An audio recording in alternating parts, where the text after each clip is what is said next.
Dr. Manmohan Singh did speak. He spoke at length, and one of those rare occasions was the India Today Conclave.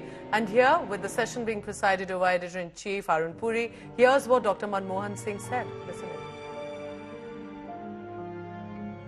I wanted to understand that you had warned Mr. Raja in November 2007 to consider auctioning the 2G scam on 2007 rates.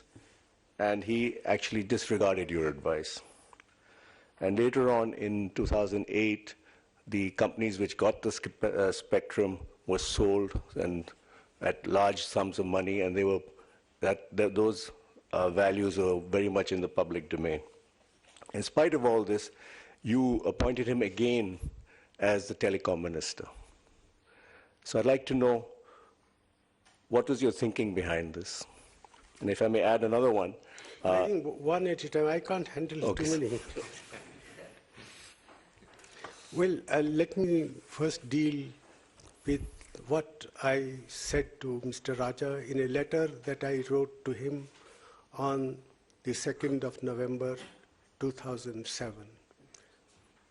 I mentioned in that letter number of concerns which were being expressed, some in the press, some telecom companies used to come and mention them to me.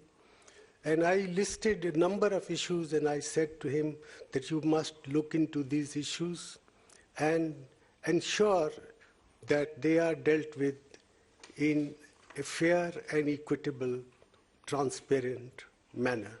One of the issues I had asked him to look into was the possibility from legal and technical angle of having an auction of spectrum.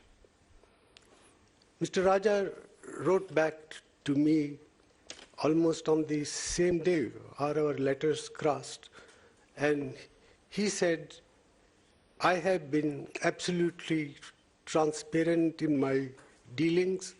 I will be so in the future, and that you have my assurance that I have done nothing and I will do nothing which will not be consistent with the promise that I am making.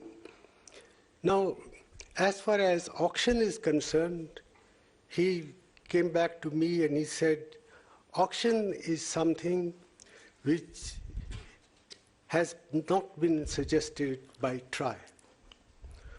Also not suggested by the Telecom Commission.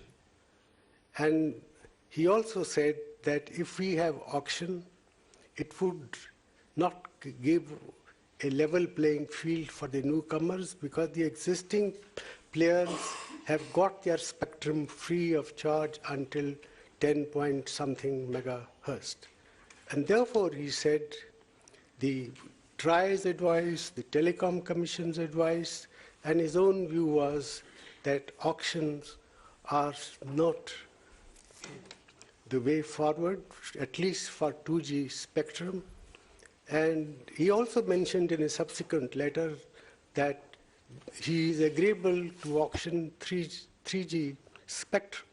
But with regard to 2G spectrum, he was very clear that we should stay with the then existing approach.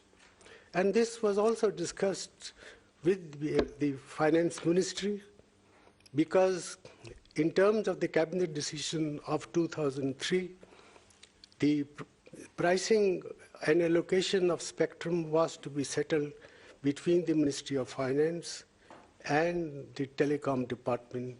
Initially, of course, the Finance Ministry did ask for a high price of spectrum, but after many discussions, I think the two ministries agreed that as far as 2G is concerned, we have to live with the present system, particularly with regard to the amount of spectrum that is built and embedded into a license agreement. So this is the background why I did not proceed further with this matter of pricing of spectrum, because if the Ministry of Finance and the Ministry of Telecom both agree, and they have the obligation in terms of the cabinet decision of 2003 to decide that matter. And also, since TRAI is a expert body, Telecom Commission has experts. If all of them were of the same view, I did not feel I was in a position to insist that auctions must be insisted. If I may just, can I just follow up? Yes. Because the other part of the question was the sale of these companies, this spectrum to companies soon after, even before rollout. So there was a huge sum of money there sitting there, and the scam was staring at everybody in the face. Well, I do not know, frankly speaking, what was the motivation of people who got spectrum. But I know that as far as the basic policy is concerned, that I thought was, as it was then the prevailing practice, and Raja was continuing that policy, that as far as the who gets license, the first come, first served policy, how it is implemented, that was never discussed with me. Licenses were not a matter which ever got referred to me or to the cabinet. That was a decision exclusively of the Telecom Minister. Now, subsequent events have shown that people to companies sold their equity, but I was told that they've not sold it to shareholders, they have sold it in a manner to dilute the equity of the promoters. Now, if they have to roll out, they require money. And that money can be raised either by way of borrowings or by way of diluting equity, getting more people.